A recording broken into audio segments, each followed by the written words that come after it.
occasion to give thanks to the organizers for being part of this research project and for giving me the opportunity to give a presentation today, which is a great opportunity for me, but also a great challenge.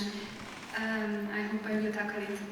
So when talking about the constitutional framework for environmental protection in Hungary, we should note that this is not without antecedent, and it dates back to the change of the regime with the constitutional amendment of 1989, when the right to a healthy environment was included into the constitution. Now the currently in force Constitution of Hungary was adopted in 2011, and it is in force since 2012. That is called the Fundamental Law, alaptörvény in Hungarian. When talking about the actors who are responsible for shaping the constitutional approach to environmental protection, first we should mention the Parliament, who has a major role in the adoption of the Fundamental Law, as well as the adoption for cardinal laws and several other acts. But another actor which is very important is the Constitutional Court, who has a key role in the interpretation of the environmental principles and the environmental provisions of the constitutional and fundamental law. I would like to mention a few key decisions. The first one is from 1994, which is called the Fundamental Environmental Constitutional Court decision, because it interpreted the nature of the right to a healthy environment, however, in the light of the former constitution. It is also cited for its importance for declaring the principle of non-derogation, which basically means a prohibition from a deterioration of a previously achieved level of protection. And at this time, it was established for the procedural and the substantial framework. The second one, which I would like to mention, the second Constitutional Court decision, is from 2015. It is worth noticing that this was issued after the adoption of the Fundamental Law. And it basically reaffirmed the findings of the previous Constitutional Court practice, namely this one from '94, interpreting the nature of the right to a healthy environment, but in the context of the new fundamental law, and thereby adding several other aspects of it which are declared by the new fundamental law. The third very important Constitutional Court decision, which I would like to mention, is from 2018, and it pronounced a complex interpretation of the precautionary principle, which in this sense might be used jointly with the non-derogation principle, or in case if it is not applicable, in case if it is not applicable, it might be applied independently, meaning that the legislator is obliged to consider the risks that might occur according to the scientific viewpoint at the time of the decision making. Another very important actor who has a role in shaping the environmental protection in Hungary is the Deputy Commissioner for Future Generations. His activity is worldwide recognized at the international level by the UN Special Rapporteur for Human Rights and the Environment, for example, and his practice is quoted several times as a good practice. In the framework of his domestic activity, we should mention that he is entitled to issue opinions, recommendations, and the interpretation of the law. And he has sent amicus curiae to numerous key constitutional court cases, including the one that I have mentioned previously, the one from 2018.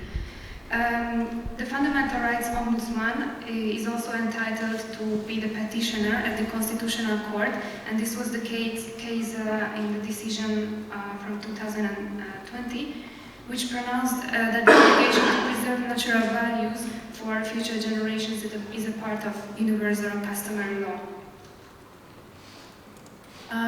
Talking about the fundamental rights protection, as I have mentioned previously, the fundamental law pronounces the right to a healthy environment. However, this is not the first time that it appears at the Hungarian constitutional level, but with this wording. And it was mainly interpreted by the Constitutional Court decision from 1994, and it was reaffirmed by the later Constitutional Court practice. So, according to the Constitutional Court, the right to a healthy environment is a third-generation fundamental right, which is not a subjective one, but its objective side is very important and is predominant, meaning that it requires an active behavior from the side of the state.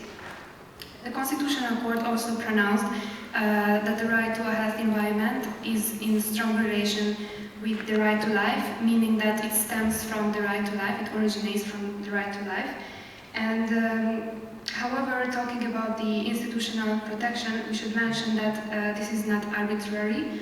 So in the context of the principle of non-derogation, there is this limit, and it was broadened by the decision from 2015 with the organizational or administrative aspect.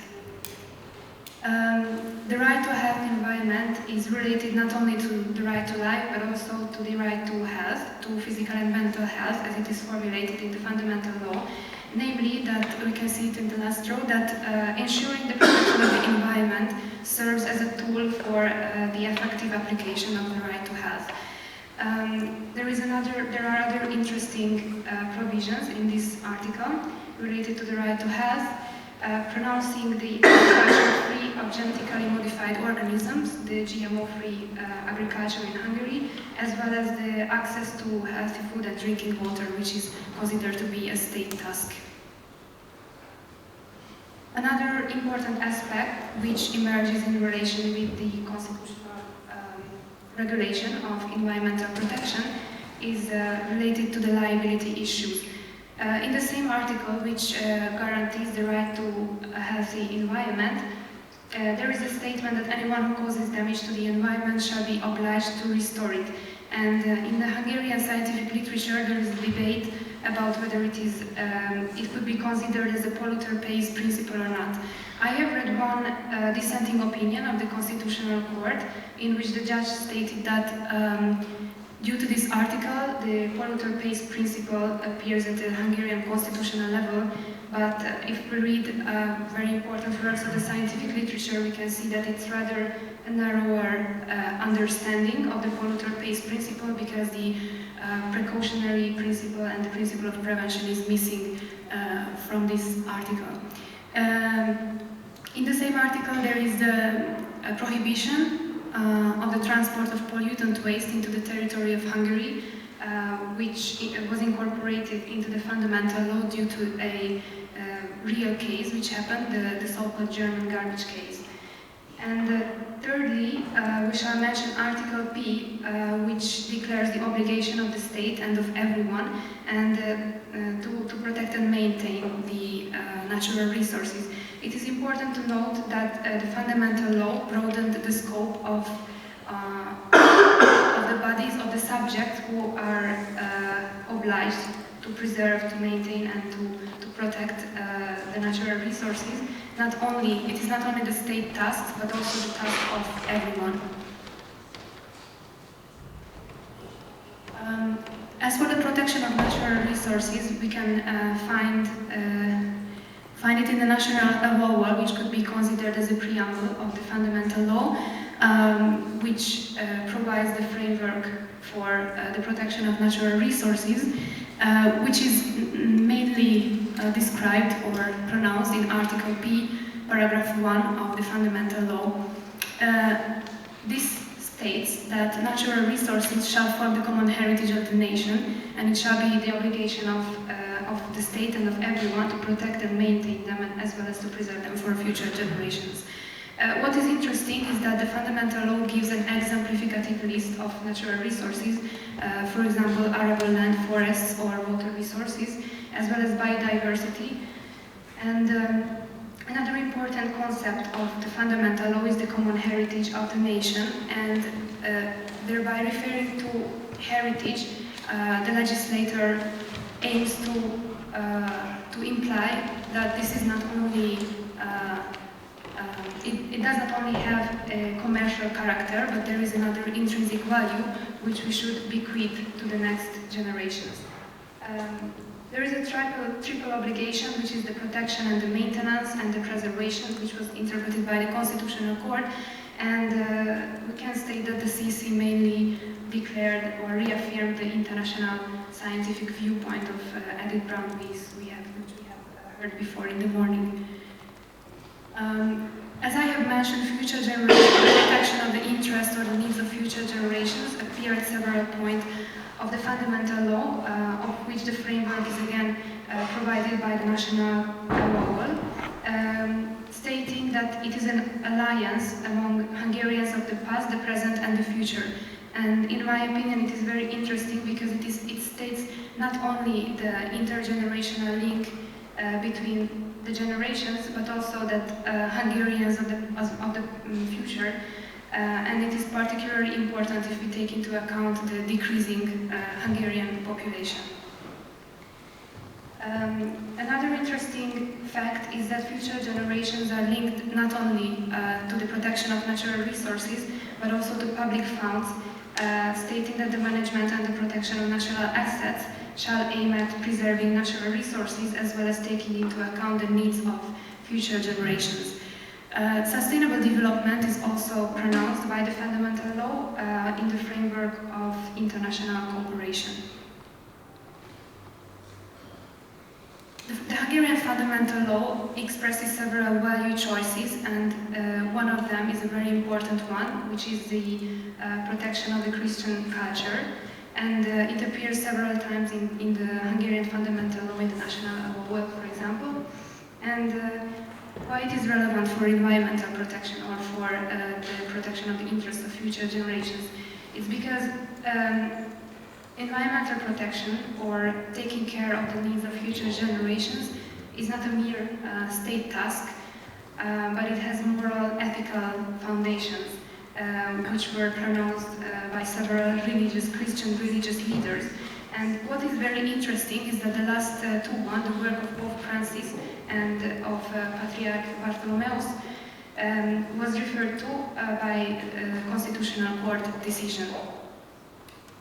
Another important and relevant provision of the Hungarian fundamental law is pronounced in Article L, which states that the Hungarian state encourages childbearing, and in my opinion it is important for future generations because, and it differs from child protection, because encouragement to have children rather implies the protection of unborn generation who are not born yet, and they might be linked to future generations.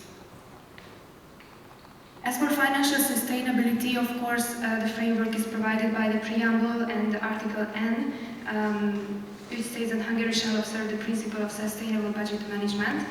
And what is an interesting and important rule in relation to financial sustainability is the rule on government debt, which states that the government debt may not exceed half of the GDP, and it could be linked to the interest of future generations according to the explanatory memorandum of this article,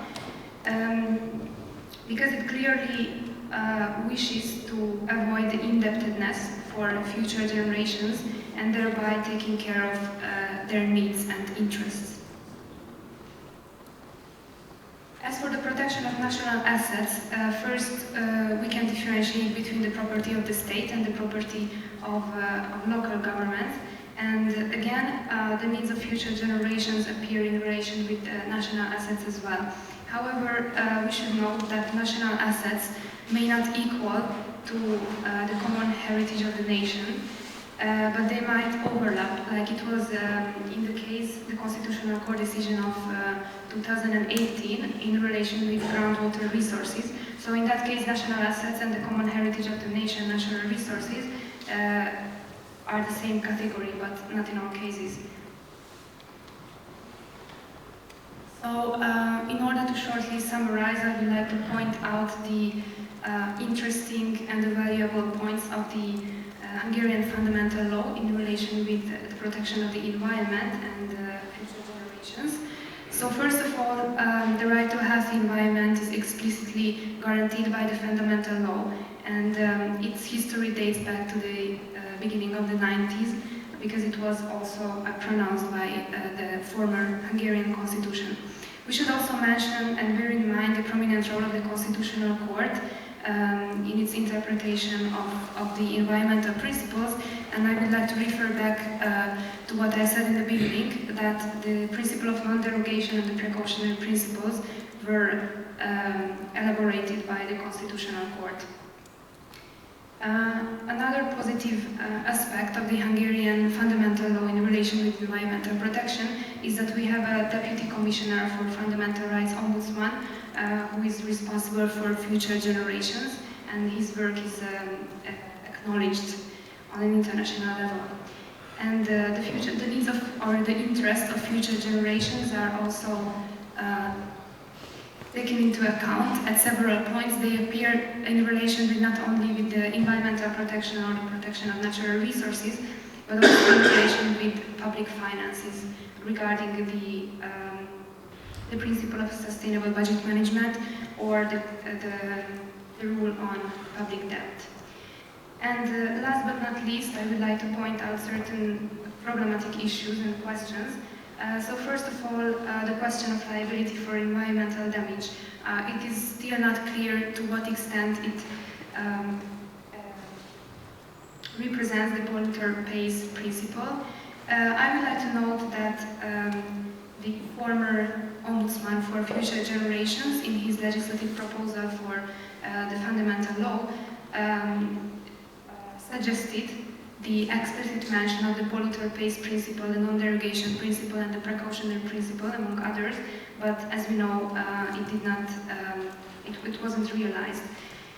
And the fact that the fundamental law states that anyone who causes damage for the environment, the question arises whether it shall establish the liability of non-state actors, especially of multinational companies. So this is still an ongoing question. And finally, I was inspired by the previous presentations where I heard that several constitutions declare rights enshrined in the Aarhus Convention, procedural rights, for example, the right to access to adequate information on the state of the environment or participation in the decision-making process, which, in my opinion, might be a consideration for the future. And thank you very much for your attention.